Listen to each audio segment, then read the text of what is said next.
한 곱이 넘었는데 또 한 곱이라고 진짜 어처구니 없는 사건들의 연속입니다. 오늘 하재근 평론가님. 예, 한 주민센터 직원이 굉장히 충격적인 일을 겪었다고 하면서 그제 온라인 커뮤니티에 글과 함께 어떤 사진 한 장을 올렸거든요. 어허. 그 사진을 올리면서 글쓴이가 뭐라고 그랬냐면 어떤 할아버지 민원인이 별말 없이 봉투를 주길래 그냥 받았는데 네. 그 안에는 손편지가 들어있었다. 그래서 뭐 훈훈한 사연인가 했는데 네. 그 손편지 내용이 이상합니다. 왜요? 어떤 내용이었냐면 전화하세요.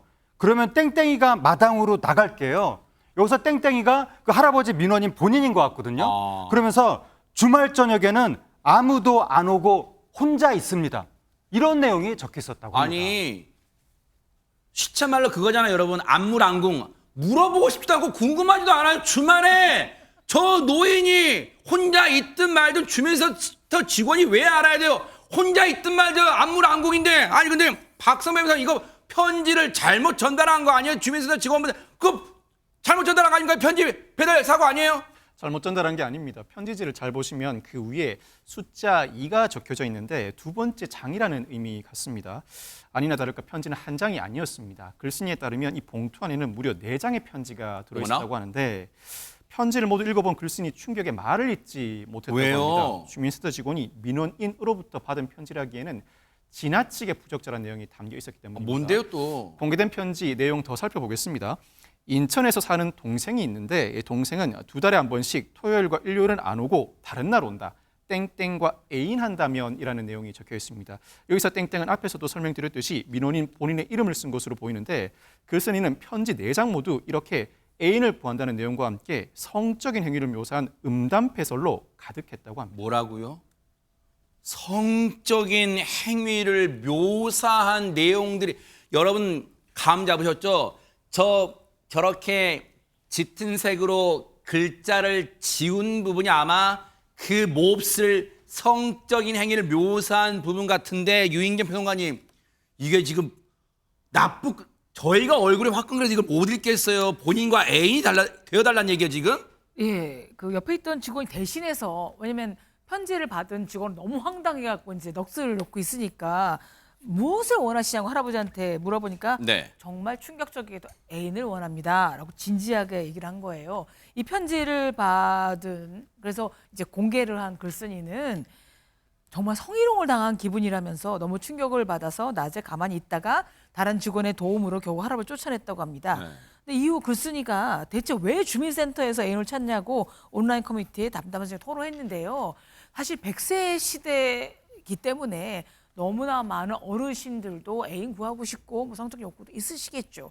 하지만 나이의 문제가 아니라 20대건 30대가 찾아와서도 주민센터에서 애인을 찾아달라고 하는 거는 이건 말이 안 되는 얘기입니다. 특히 이제 물론 뭐 80대도 뭐 결혼을 하고 아이를 낳은 알파치노란 배우도 있고 80대의 문호 이제 괴테도 젊은 애를 만났지만 이 경우에는요. 내로란불이 나로란불이죠. 나한테는 로맨스지만 남들에게 엄청난 불쾌감을 줍니다. 네. 어르신이면 어른다운 생각을 한번 하시고 주민센터를 찾으셨으면 합니다. 피해를 당한 주민센터 직원분은 옆자리 직원 등 동료 직원들의 도움으로 가까스로 그 몹쓸 할아버지란 인간을 바깥으로 쫓아냈는데 그런데 이런 행동을 보면 최리봉 교수님 네. 쫓아냈다고 쫓겨났다고 포기할 인간이 아니었던 것 같은데요. 다시 또 왔습니다. 말씀하신 것처럼 황당하죠. 또 와가지고 쫓겨났잖아요. 네. 그럼 이제 안 와야 되잖아요. 이게 얼마나 부적절하고 불쾌한 일인지를 표현했으면 안 와야 되는데 다시 찾아와서 똑같은 얘기를 또 합니다. 애인을 구할 수 없느냐고 재차 물었다는 거예요. 뭐 하는 행동인지 모르겠어요. 만약에 모르겠습니다. 뭐 그 직원이 몇 살인지 제가 모르겠는데 자기 딸, 자기 손녀뻘 되는 사람이 그런 일을 당하고 있으면 본인은 좋겠습니까? 본인 그러니까요, 가족 중에 만약에 맞아요. 누군가 그런 행동을 한다면 그런 생각을 안 하고 왜 그런 행동을 하는지 모르겠는데 그래서 글쓴이도 처음에는 충격을 받아서 가만히 있었는데 이러면 안 되었다고 생각해서 봉투를 다시 달라고 그런 거예요. 그래가지고 그걸 사진을 찍은 거예요. 아, 그래서 이제, 올려온 거예요. 왜냐하면 아. 증거가 있어야 되잖아요. 네. 나중에 또 뭐 내가 이런 일 당했다고 했는데 뭐 나 몰라라 아, 해버리면 잡아낼 수도 있잖아요. 그렇죠. 그래서 사진을 그 봉투를 다시 달라고 그래서 그 편지에 쓴 내용을 사진을 찍어 지금 올려놓은 건데 그렇게 해서 사진을 찍게 된 건데 이제 문제는 너무 불쾌하고 뭐 이게 음담패설이 들었으니까 성희롱 당한 느낌이잖아요. 본인 입장에서는 이걸 좀 경찰에 신고할까 생각을 했는데 옆에 사람들이 말렸다는 거예요. 왜냐하면 옆에 있는 분들이 이 동네에서 이 사람, 이 할아버지 아주 유명한 이상한 사람이다. 그래서 이거 만약에 뭐 어디 가서 경찰 얘기한다 한들 맨날 뭐 여러 가지 일로 이런 일을 하시는 것 같아요. 제가 보니까 그런 소문이 나 있는 사람이라 신고해도 소용없을 것 같다라고 얘기를 했다고 해서 내가 어떻게 해야 되냐 이런 지금 답답함에 빠져 있는 겁니다. 시쳇말로 여러분 저희가 늘 말씀드리는 뉴스파트가 늘 말씀드리죠. 나이가 들었다고 다 어른이 아니에요. 이런 시쳇말로 질이 안 좋은 인간이 이게 어른입니까? 그런데 보세요. 주변 직원분들이 원래 그런 인간이야, 원래 그런 할아버지야 라고 한다고 해서 말렸다고 해서 신고 안 한다고 해서 이게 끝날 일이 아니잖아요. 허준 변호사님, 이런 인간은 활보를 못하게 이런 행동, 이런 음담패설 담긴 이런 편지를 준 행동 법적으로 처벌할 수는 없는 거예요. 이 편지를 직접 전달을 했기 때문에 이 행위 자체에 바로 적용되는 규정이 사실은 좀 애매한 것이 맞습니다. 성폭력 처벌에 관한 특례법상 통신매체 이용 음란죄라고 하는 것을 좀 적용을 고려를 해볼 수가 있을 것 같은데 그때는 이제 뭐 전화나 우편이나 컴퓨터 같은 통신 매체를 이용해서 어떤 성희롱성 발언, 성적 수치심을 유발할 수 있는 발언이나 글이나 이런 것들을 도달하게 하면 처벌하는 범죄가 있기는 해요. 그런데 이게 대법원에서 직접 전달한 건 우편이라는 통신 매체를 이용한 게 아니기 때문에 이 죄의 적용을 받지 않는다는 판례가 있습니다. 하하.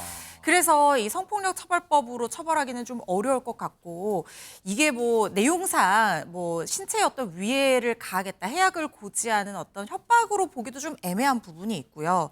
그리고 이게 직접 개인적으로 편지로 전달했기 때문에 사람들 앞에서 공공연하게 얘기한 게 아니라서 이걸 모욕으로 처벌하기도 좀 애매한 부분이 있습니다. 그렇다고 이걸 그냥 둘 수는 없잖아요.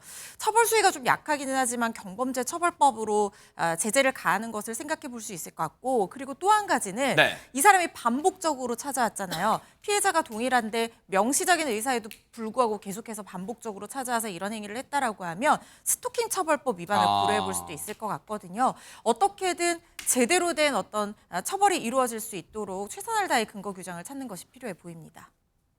어른이면요. 어른답게 행동해야 어른 대접을 받는 겁니다. 제발 정신 차리기를 기대를 해보도록 하겠습니다.